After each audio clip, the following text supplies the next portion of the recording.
Halo teman-teman, penikmat cerita novel. Kali ini saya akan melanjutkan cerita tentang menantu terbengkalai ternyata miliarder. Buat kalian yang baru mendengarkan cerita dari channel Gungred, jangan lupa untuk dukung terus channel Gungred dengan cara klik tombol like dan subscribe-nya. Dan saya ucapkan terima kasih banyak buat kalian yang sudah support. Supaya kalian nyaman mendengarkan sambil membaca novelnya, kalian bisa pakai fitur transkrip dengan cara klik selengkapnya dan tampilkan transkrip. Mantap bukan?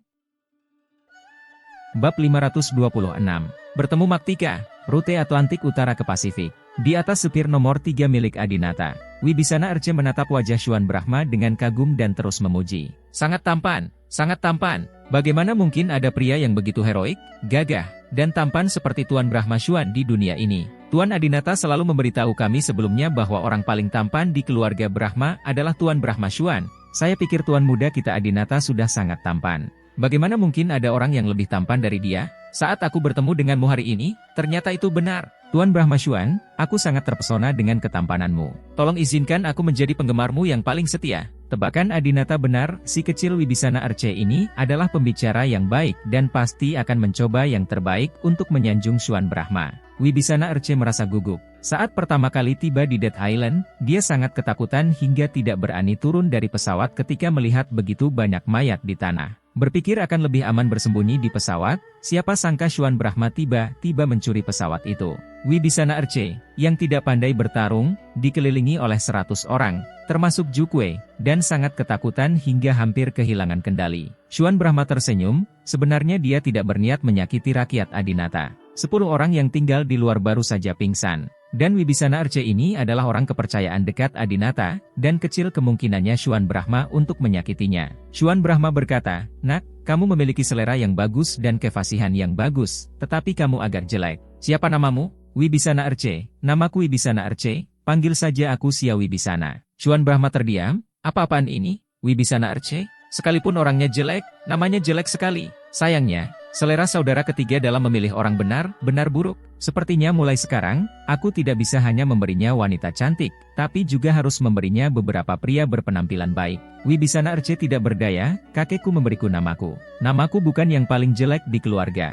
Nama kakakku adalah Wibisana Dama, bahkan lebih jelek dari Wibisana Arceku." "Hahaha, Wibisana Dama? Bibi Wibisana? Nama kakekmu sungguh luar biasa." Xuan Brahma tidak bisa menahan tawa. Melihat ini, Wibisana Arce terus membuat Xuan Brahma tertawa. "Bukan itu saja. Nama ayah saya adalah Wibisana Sinsin. Menurut Anda, siapa nama kakak laki-laki tertua ayah saya?" Xuan Brahma menggelengkan kepalanya, dia benar-benar tidak bisa menebak. "Wibisana Erlain, Wibisana Lianbo. PFFT, sayangku, Sinwen Lianbo. Penamaan keluargamu sungguh luar biasa, hahaha." Xuan Brahma secara bertahap mulai memahami mengapa Adinata memilih Wibisana Arce sebagai bawahannya. Meskipun dia tidak memiliki kemampuan dan tidak memiliki nilai seni bela diri, pikirannya berputar sangat cepat dan sangat menarik. Xuan Brahma berkata, "Sia Wibisana, kata-katamu cukup lucu, tapi nama dan penampilanmu agak jelek. Kalau tidak, aku benar-benar ingin mengambil alihmu." Wibisana Arce berkata dengan cepat, "Saya dapat mengubah nama saya.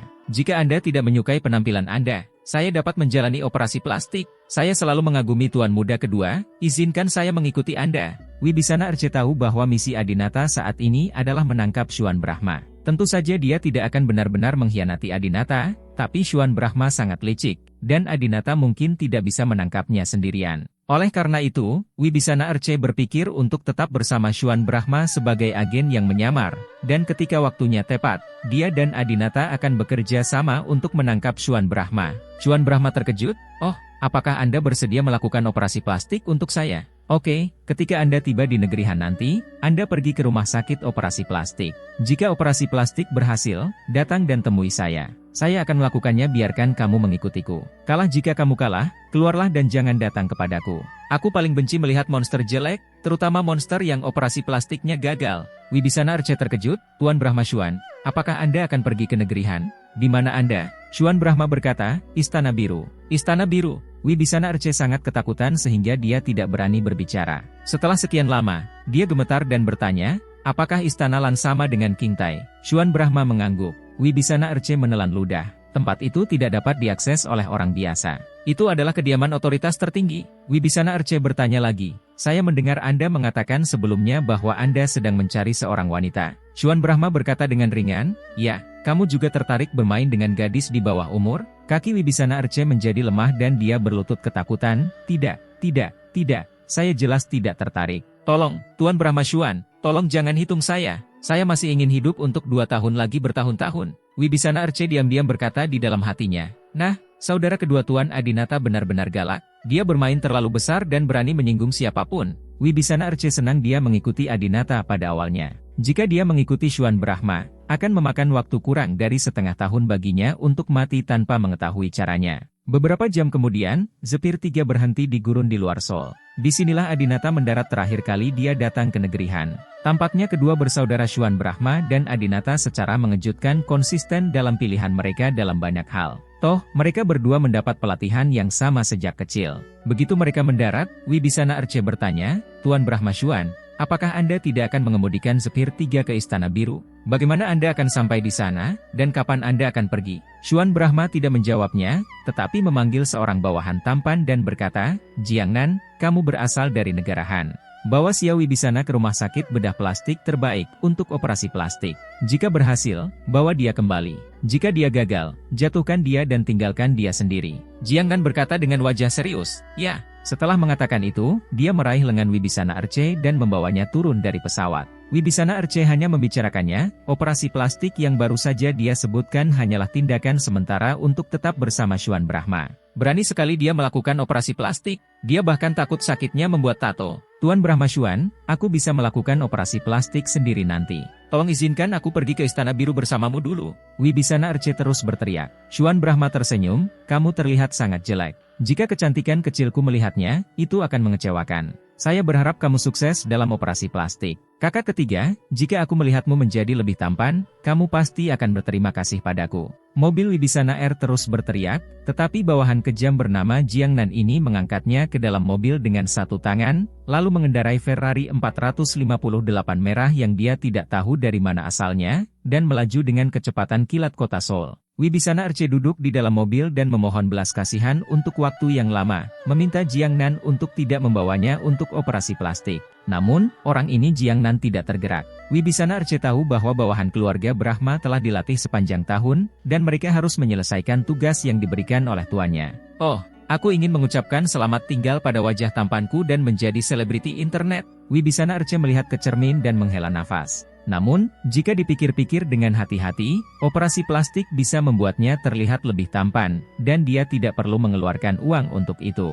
Setelah dia menjadi lebih tampan, lebih banyak wanita cantik yang akan menyukainya, dan sepertinya tidak menjadi hal yang buruk. Saudara Jiangnan, ketika Anda menjadi bawahan tuan muda Shuan Brahma, apakah menurut Anda masing-masing dari Anda memiliki Ferrari? Mengeluarkan salah satu miliknya, tidak apa-apa. Dia berada di level dewa laki-laki. Aku sudah memikirkannya. Aku tidak akan menolak lagi. Ketika operasi plastikku berhasil, maukah kamu memberiku Ferrari 458 ini?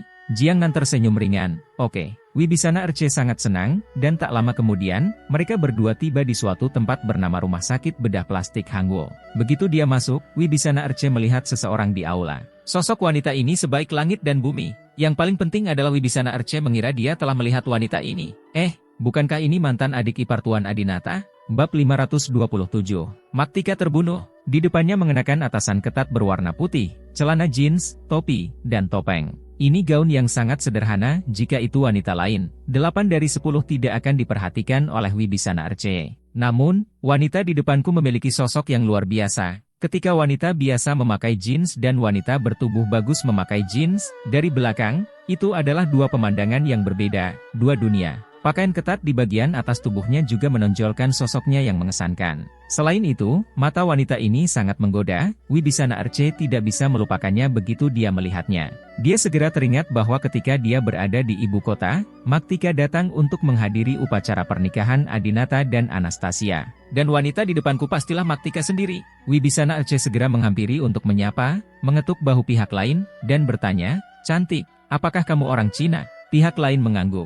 Wibisana Arce terus bertanya, "Namamu Maktika, kan? Adik perempuan jelita? Mantan adik ipar Tuan Muda Brahma." Maktika sangat terkejut. Dia mengira Wibisana Arce adalah penggemarnya. Bagaimanapun, Maktika telah berpartisipasi dalam kompetisi camp penciptaan dan popularitasnya sudah sangat tinggi.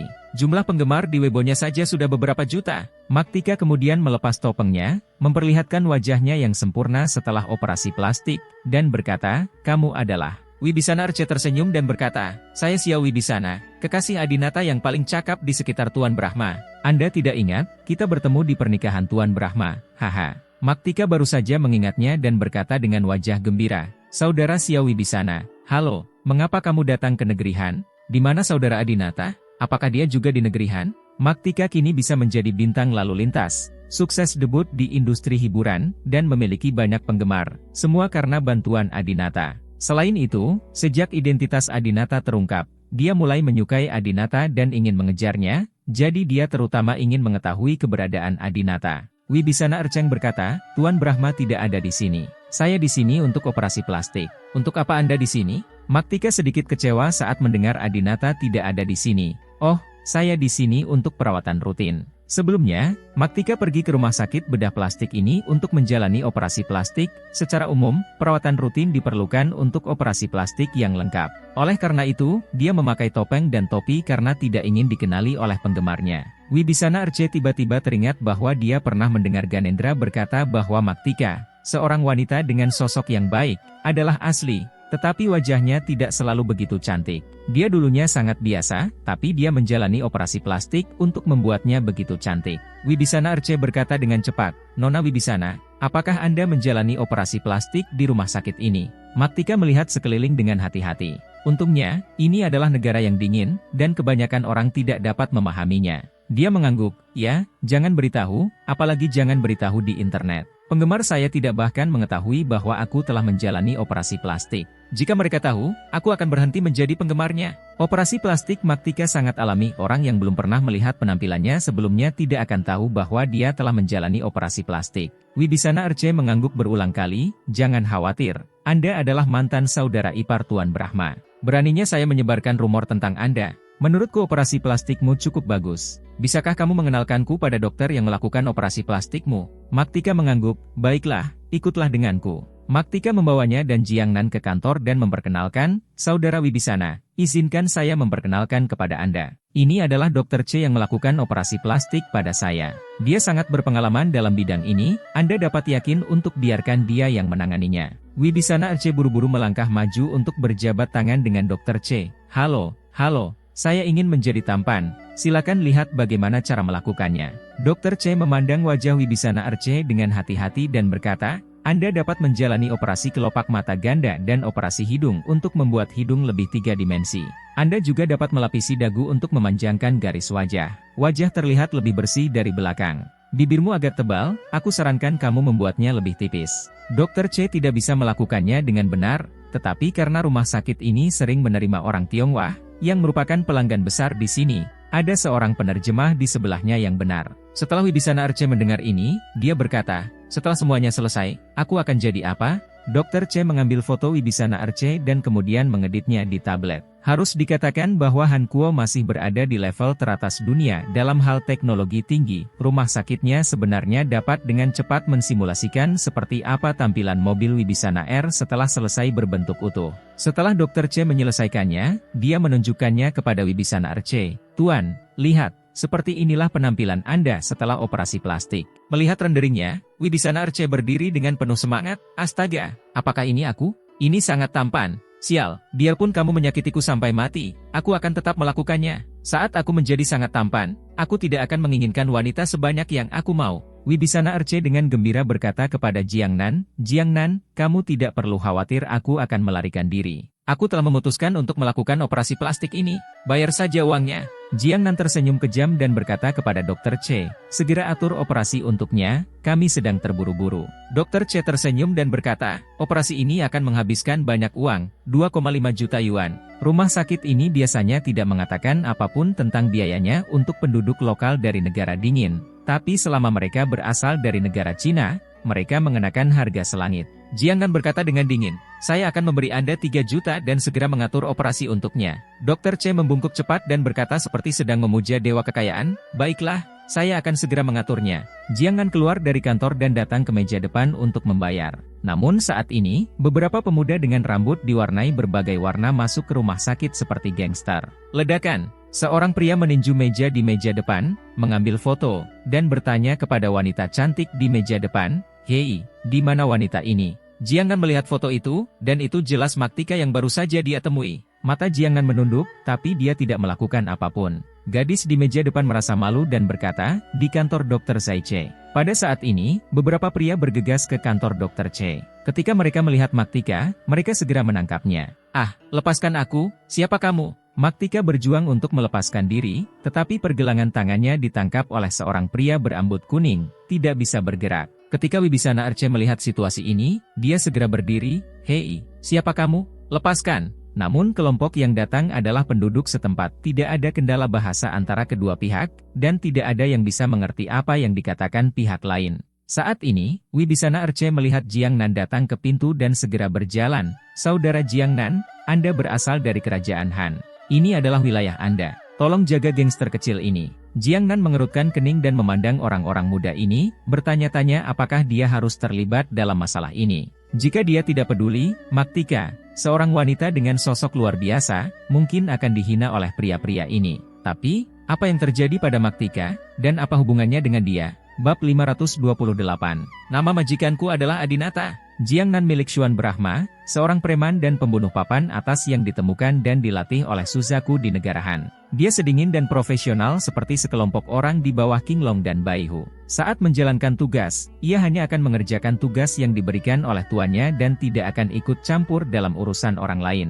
Sekarang, tugasnya adalah menyaksikan Wibisana Arce menjalani operasi plastik, membawanya menemui Xuan Brahma jika berhasil, dan mengabaikannya jika gagal. Adapun Maktika, apa yang terjadi antara dia dan para gangster ini tidak ada hubungannya dengan dia. Wibisana Arce sangat cemas karena dia sangat menyukai Maktika. Sosoknya akan membuat pria manapun ngiler hanya dengan sekali melihatnya. Selain itu, nama panggung Maktika saat ini adalah Wibisana Senyu, dan dia adalah seorang bintang yang cukup baik. Jadi, Wibisana Arce mengambil pakaian Jiang Nan dan meminta bantuan. "Saudara Jiang Nan, tolong bantu saya. Bagi Anda, para gangster ini mungkin bahkan tidak perlu melakukan apapun. Ini hanya masalah kata-kata." Ketika Jiang Nan melihat orang-orang ini, keterampilan mereka memang rata-rata, pada dasarnya, dia bisa menyelesaikan semuanya dalam waktu kurang dari 1 menit. Lalu dia bertanya, "Mengapa kamu menangkapnya?" Salah satu pemimpinnya, seorang anak laki-laki berambut kuning, melirik ke arah Jiang Nan dan berkata, "Nak, jangan ikut campur dalam urusan orang lain. Anggap saja kamu tidak melihatnya, apakah kamu mendengarnya?" Dengan mengatakan itu, dia meraih pergelangan tangan Maktika yang putih dan lembut lalu pergi. Jiang Nan mencibir. Ketika dia menjadi gangster di kota ini, para gangster ini mungkin mengenakan celana tanpa selangkangan. Jiang Nan mendorong Huang Mao menjauh dan berkata dengan marah, "Nak, kamu sama sekali tidak tahu bagaimana menghormati seniormu, kan? Aku bertanya padamu, mengapa kamu menangkap wanita ini?" Masyarakat negara bagian Han sangat peduli dengan perbedaan antara senior dan junior.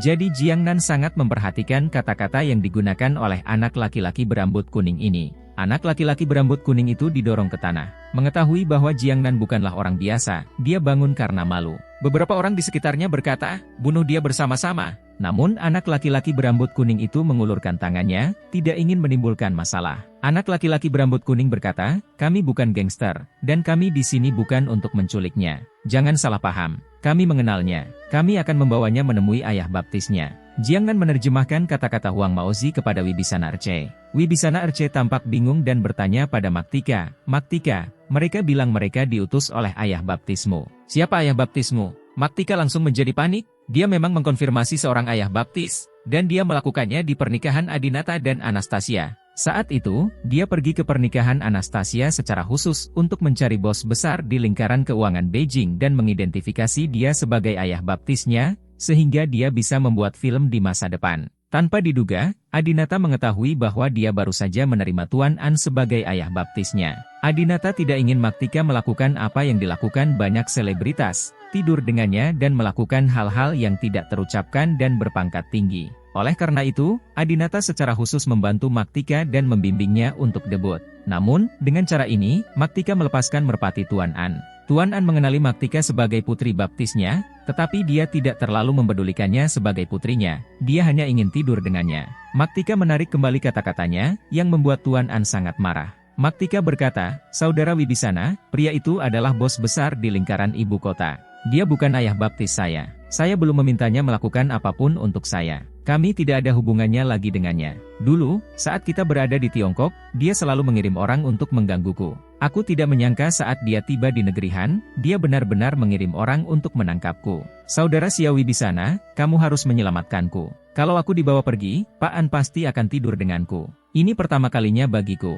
Jika aku ingin mempertahankan adikku Adinata, aku tidak akan pernah membiarkan lelaki tua itu menghancurkanku." Wibisana Erce awalnya ingin mempertahankan Maktika, tetapi ketika dia mendengar ini, dia tidak bisa membiarkan lawannya berhasil. Jika Adinata mengetahuinya di masa depan, dia harus menyalahkannya. Wibisana Erce meraih Maktika dari tangan Huang Mao dan berkata dengan marah, "Jika kamu tidak mengerti bahasa Mandarin, bisakah kamu mengerti bahasa Inggris? Keluarlah, keluar!" Huang Mao dan yang lainnya sangat marah.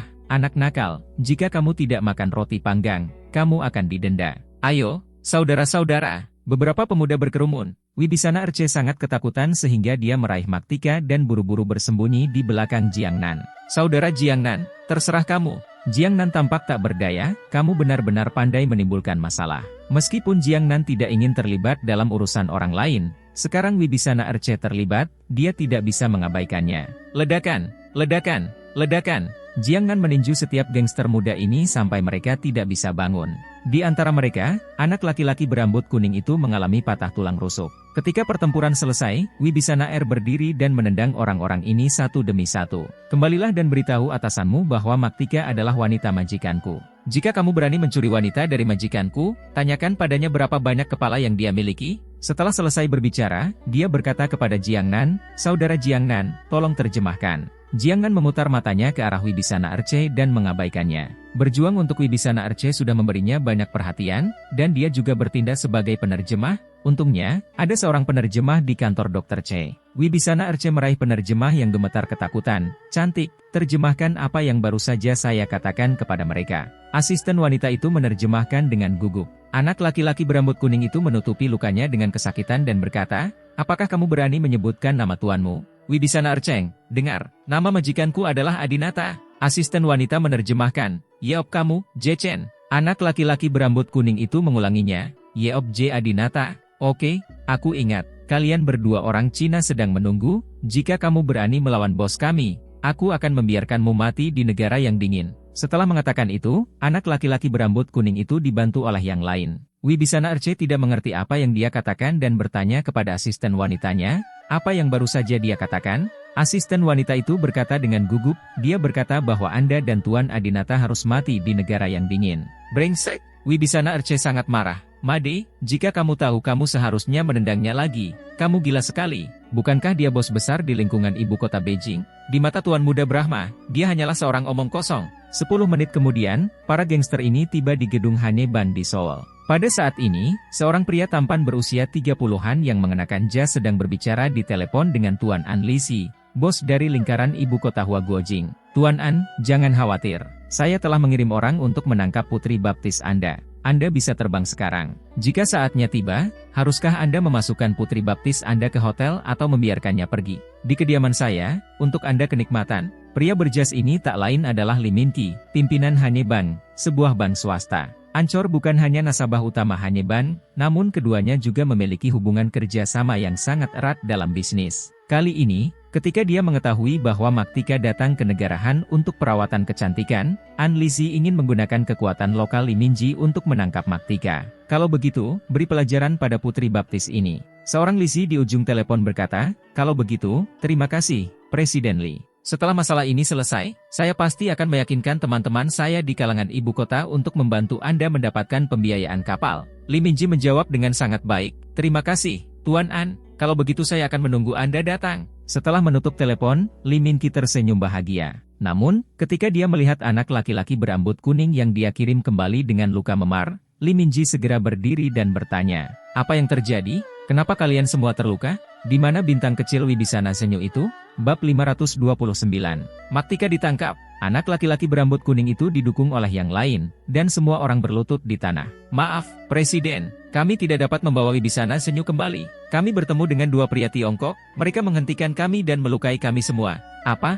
Li Minji sangat marah. Dasar bajingan, ini adalah kerajaan Han. Orang-orang Tiongkok yang rendah hati berani melukai orang-orangku dan berani melawanku. Mereka hanya meminta kematian. Siapa nama orang Tionghoa yang menyelamatkan Wibisana Senyu? Huang Mao berkata, kami tidak tahu namanya, tetapi dia mengatakan bahwa nama majikannya adalah Adinata, dan dia juga mengatakan bahwa Wibisana Senyu adalah wanita Adinata. Pertama kali dia akan diserahkan kepada Adinata, dan pria lainnya adalah tidak layak. Dapatkan. Li Minji berpikir sejenak, Adinata, meski berasal dari kerajaan Han, namun ia fasih berbicara, karena sering berbisnis dengan orang kaya Tionghoa. Ia juga mengenal banyak orang kaya Tionghoa. Saya belum pernah mendengarnya sama sekali. Saya kira Adinata ini hanyalah antek di Tiongkok dibandingkan dengan Tuan An. HMPH, kamu berani mencuri wanita dari Tuan An? Kamu hanya melebih-lebihkan kemampuanmu. Li Minji merapikan jasnya dan berkata, dengar, Hua Guoan selalu menjadi nasabah internasional ban kita. Karena dia meminta wanita ini kepada kita harus mendapatkannya. Huang Mao berkata, tetapi ada seseorang di sana yang sangat kuat.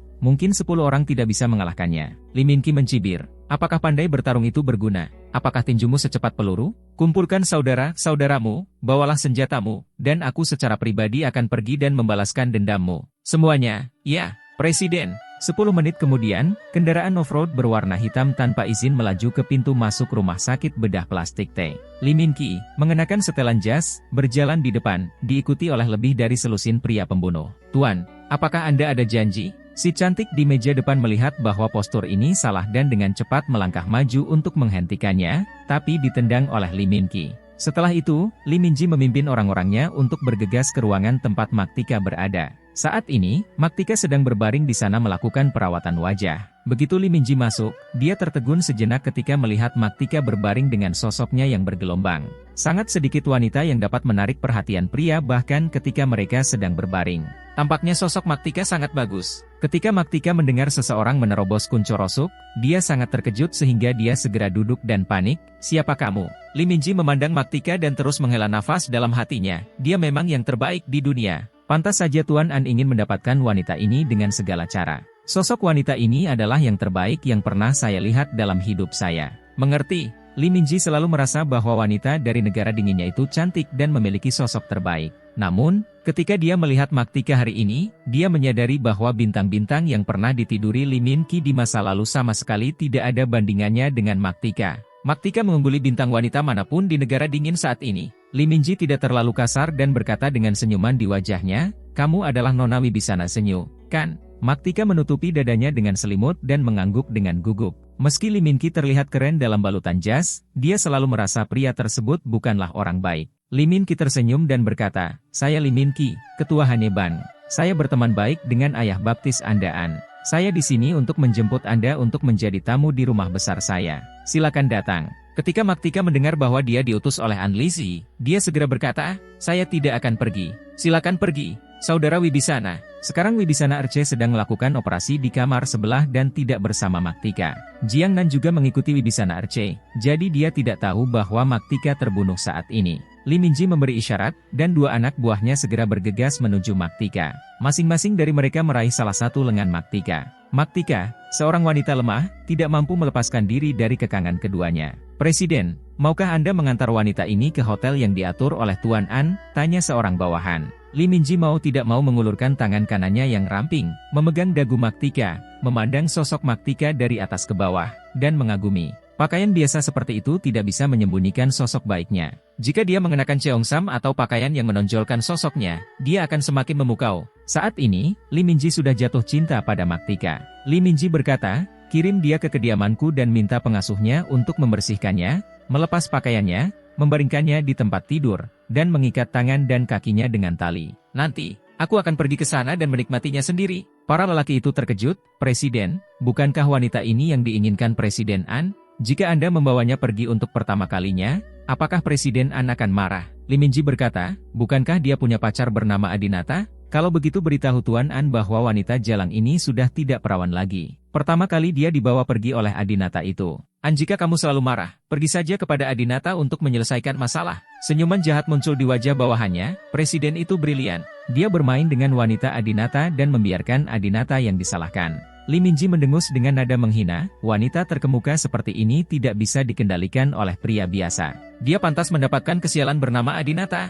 Setelah mengatakan itu, Maktika dibawa secara paksa oleh dua orang kuat. Tidak, tolong, kakak Xiao Wibisana, kakak Jiangnan, selamatkan aku. Maktika terus berteriak, tetapi ruangan di sini sangat kedap suara, dan baik Wibisana Erce maupun Jiangnan tidak mendengarnya saat ini. Setelah Maktika dibawa pergi, wajah tersenyum Lee Min-ki tiba-tiba berubah menjadi serius. Ada dua pria di sini, satu bernama Xiao Wibisana dan satu lagi bernama Jiangnan. Seharusnya merekalah yang melukai anak buahku sekarang. Temukan mereka untukku segera. Lee Min-ki sangat marah dan mengeluarkan pistol. Ledakan! Ledakan! Lee Min-ji dan yang lainnya mendobrak pintu dan segera menemukan ruangan tempat Wibisana Erce dan Jiangnan berada. Saat ini, Wibisana Erce baru saja berbaring dan bersiap untuk operasi. Dr. C yang sedang melakukan operasi berkata, "Siapa Anda? Kami sedang melakukan operasi plastik pada tamu-tamu kami. Silakan keluar dan jangan ganggu tamu-tamu terhormat kami." Ketika Huang mau melihat Jiangnan dan Wibisana Erce, dia langsung berteriak, "Presiden, itu mereka." Wibisana Erce juga segera duduk.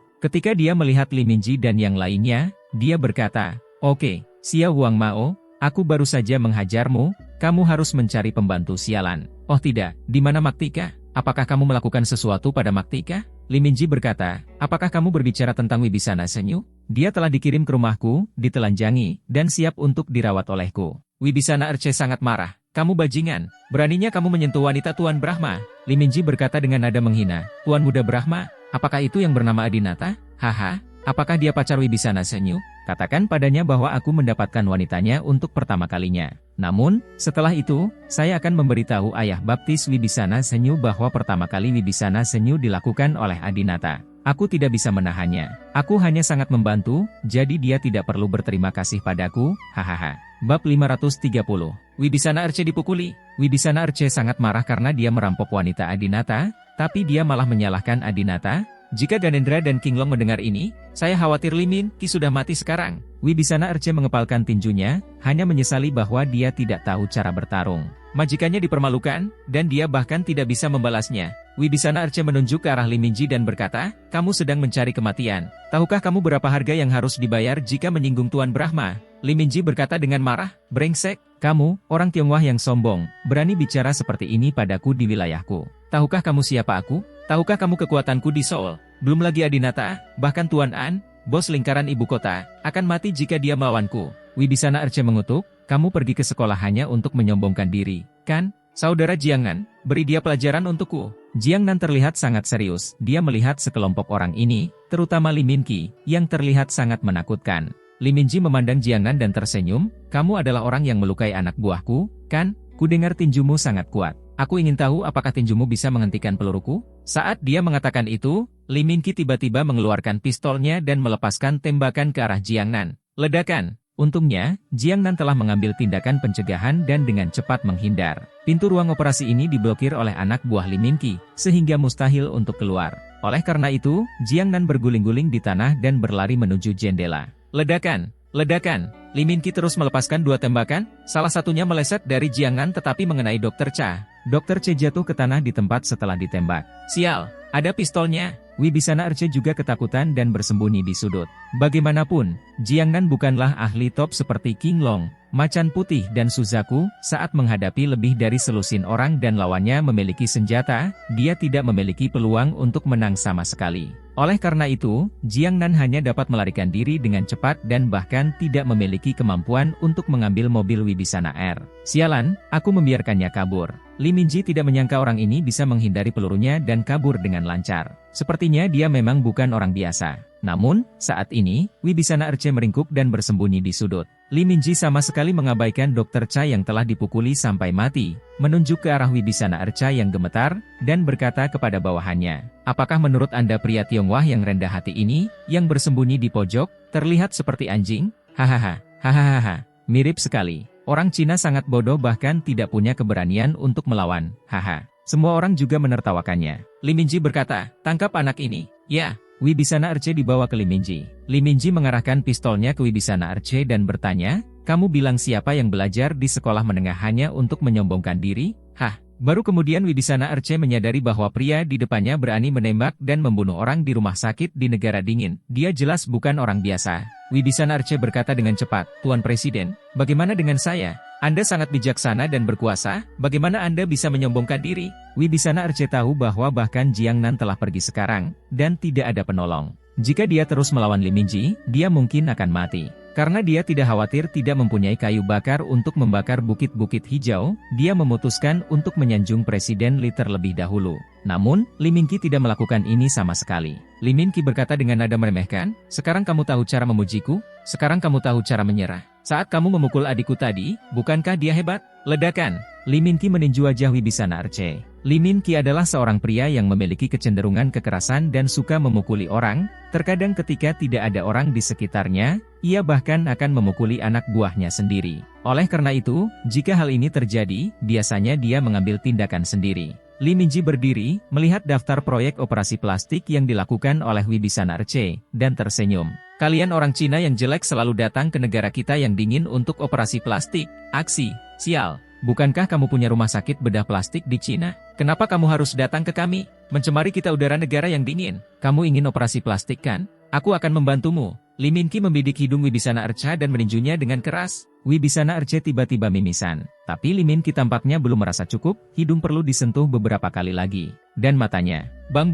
Li Mingji meninju dan menendang Wibisana Arce. Namun Wibisana Arce tidak berani membantah. Dia belum pernah dipukuli seburuk ini seumur hidupnya, dan dia tidak bisa menahan tangisnya. Li Mingji tertawa dan berkata, "Hahaha, kamu benar-benar orang Tionghoa yang pengecut. Kamu dipukuli sampai menangis olehku. Awalnya aku ingin membunuhmu dengan satu tembakan, tetapi pengecut sepertimu tidak layak mati di bawah senjataku. Ingat, jangan datang ke negeri Han lagi, jika tidak, aku akan mengalahkanmu setiap kali aku melihatmu." Setelah mengatakan itu, Li Mingji memimpin anak buahnya dan pergi dengan angkuh. Air mata dan darah Wibisana Arce bercampur saat dia naik dari tanah dengan susah payah. "Cucu kura-kura kecil, jika aku tidak membunuhmu, aku tidak akan pernah menjadi manusia lagi dalam hidup ini." Wibisana Arce mengangkat telepon dan menelepon Adinata. "Halo." Saat ini, di pesawat jet, Adinata menjawab panggilan Wibisana Arce. Pesawat ini merupakan pesawat tercepat saat ini dan diberi nama Dolphin 1 oleh Adinata. Dia lebih cepat dari Sphere 3, tapi tidak banyak orang yang memakai setelan Sphere 3, dan dia tidak senyaman Sphere 3. Saat ini, Adinata telah meninggalkan Pulau Kematian dan menuju ke negeri dingin untuk menangkap Xuan Brahma. Cynthia Yandra juga diatur oleh Adinata untuk dikirim ke ibu kota. Adinata juga menyapa Anastasia dan memintanya untuk kembali ke ibu kota secepatnya. "Tuan kamu." Suara tangis Wibisana Arce terdengar di sisi lain telepon. Adinata mengerutkan kening, mengetahui bahwa sesuatu terjadi pada mobil Wibisana R. "Ada apa, Sia Wibisana? Apakah orang-orang saudara laki-lakiku yang kedua mengganggumu?"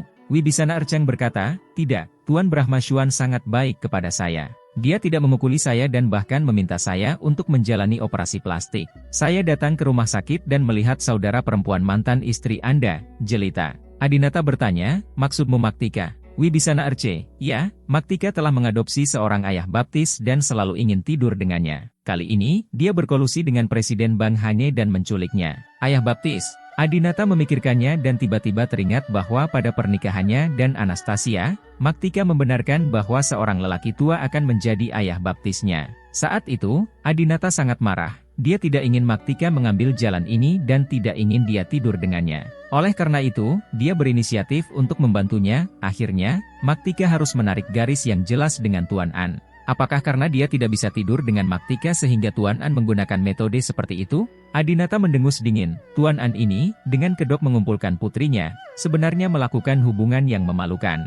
"Saya paling membenci orang-orang tua di lingkaran ibu kota ini. Namun, kamu tidak perlu khawatir. Orang bernama An ini mengenal kakek Anastasia. Aku akan menyapa Tuan Sakti. Dia seharusnya tidak berani menyentuh Maktika lagi."